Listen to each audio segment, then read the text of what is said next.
بس یہ ایک حدیث ہدایت کے لیے کافی ہے۔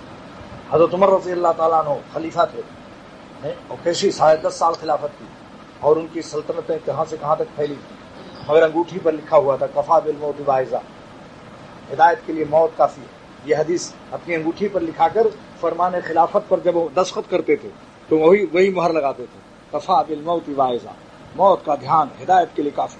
سوچیے اس کو، جس وقت آدمی گہری فکر سے سوچے، یہ نہیں موت موت موت، یہ وظیفہ کا حکم توڑی ہے، یہ سوچے کہ ایک دن ہمیں سب چھوڑ کر کفن لپیٹ کر میرے بیوی بچے مجھے بھگا دیں گے، رہنے نہیں دیں گے جس مکان میں، جس مکان کی خاطر ہم جماعت کی نمازیں چھوڑ رہے ہیں۔ آج صاحب چھت پڑ رہی ہے، آج موقع نہیں جماعت سے نماز پڑھنے کا، آج یہ ہو رہا وہ ہو رہا ہے، اسی مکان سے بیوی بچے نکال باہر کرتے ہیں۔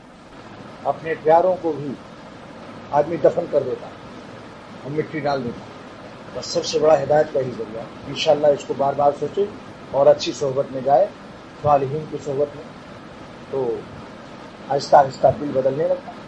خربوزے کو دیکھ کر خربوزہ رنگ پکڑتا ہے، اور دنیا میں روئے زمین پر کوئی شخص اللہ کا ولی نہیں بنا جب تک کسی ولی کی صحبت میں وہ نہیں بیٹھا۔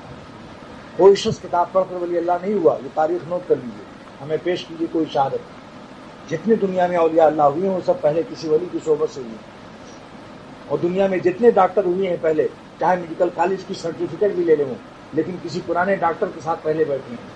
اور اگر گھر میں کتابیں میڈیکل کالج کی پڑھ کر ڈاکٹر بنے ہیں تو قبرستان آباد کیا، اور قبرستان جاتے ہوئے ان کو منہ چھپانا پڑتا ہے کہ یہ میرے غلط علاج سے مارے ہوئے پڑے ہیں، سمجھا؟ اسی لیے اس عالم کو بھی ضرورت ہے جو سند تو پا گیا مدرسوں سے، مگر کسی اللہ والے کی صحبت میں رہے، تب اخلاق درست ہوتے ہیں۔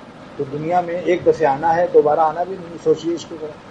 اور جب جانا ہے تو کبھی نہیں آنا ہے، ایک دفعہ آنا ہے، سن لو، ایک ہی دفعہ آنا ہے، اور جب جانا ہے تو پھر کبھی نہیں آنا ہے۔